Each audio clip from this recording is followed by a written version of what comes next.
Hello everybody, this is Theme Park Avenue, I'm Eric, and today we are going to be recapping the 2010s decade by talking about the best new roller coasters of the 2010s decade.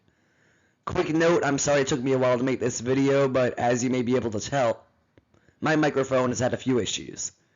But, back to this video, I have not been on all of these roller coasters. I am trying to find out which ones were the most influential throughout the world in different respects. I think the obvious top few might not surprise people, but this isn't really an opinion list per se, and if you have a different opinion, you cannot let me know in the comments because they were disabled. Anyway, let's move on. Number 10 is the acclaimed launch roller coaster Terran at Phantasialand in Germany. The reason I put this on here is mainly because of the theming. While it's a good launch coaster and all, the theming was a game changer for the roller coaster industry.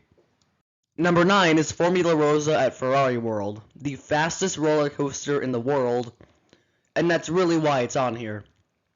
The layout's pretty strong with good airtime and all that, but having such a big launch and not being one of the strata coasters or reverse freefall ones is a really revolutionary thing for a roller coaster to be. Number 8 is Helix at Liseberg. It was tough between this and Terran, but this seems to be one of Mack Ride's greatest roller coasters. It's an unbelievable launch coaster. It's long, it uses terrain well, great elements, and I see why people call it one of the best. It is a really great ride, and one of the best launch and Mack coasters of the decade, if not all time. Number 7 is Skyrush. Despite the restraints people complain about, is there anyone who doesn't like Skyrush?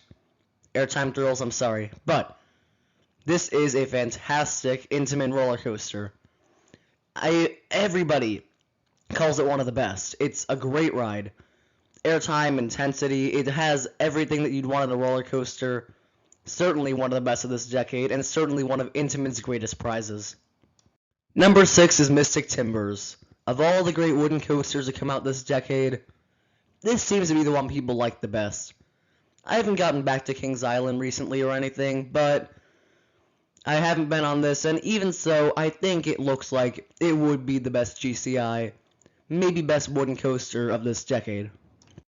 Number 5 is Intimidator 305. Many enthusiasts love this ride with its intensity and some airtime. I don't get the appeal. I don't think it's really that great of a ride, but everyone else seems to, which is why it really does deserve to be on this list. Even if I don't agree, I understand why people call it such an awesome ride. Number 4 is Schwur des Kernen at Hansapark. This ride just sealed Gerstlauer as one of the best manufacturers. Easily their best ride ever. One of Europe's best roller coasters. Ask pretty much any enthusiast who's been there, and it's a fantastic roller coaster, certainly worthy of being one of the most influential of the 2010s. Number 3 is DC Rivals Hypercoaster. The best roller coaster in Australia, and the best Mack Rides roller coaster, and potentially the best hypercoaster of the decade. Of course it was going to be on this list. Even though not a whole lot of people have been on it compared to others, it is definitely a fantastic roller coaster.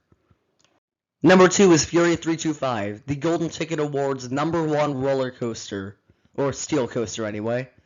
Many people's favorite. And can you blame them? It's a really fantastic Giga, the best B&M.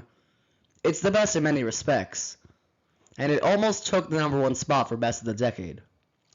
Here are some honorable mentions, some rides that I thought were very good, but weren't quite as influential as some of those that did make the list.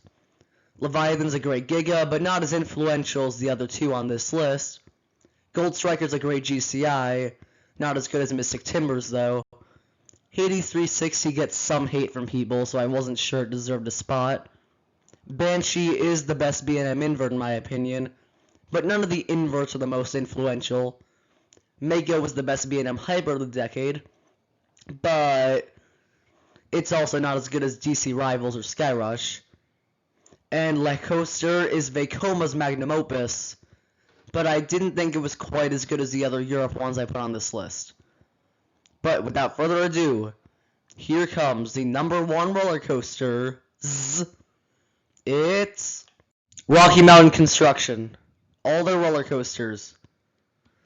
Technically, Steel Vengeance is the one people call the best, and I agree with them, but if I only put RMCs on this list, they probably take up 80% of the spots. Because RMC has made so many of the best rides.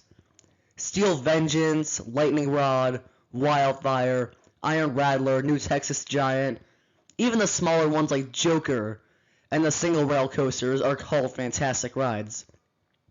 RMC has not had a single miss this decade or ever, and I don't think they're going to stop that streak anytime soon. Thank you for watching. I hope you enjoyed this video. Check out new videos in the box on the screen, and I hope you enjoy your weekend. See you this decade.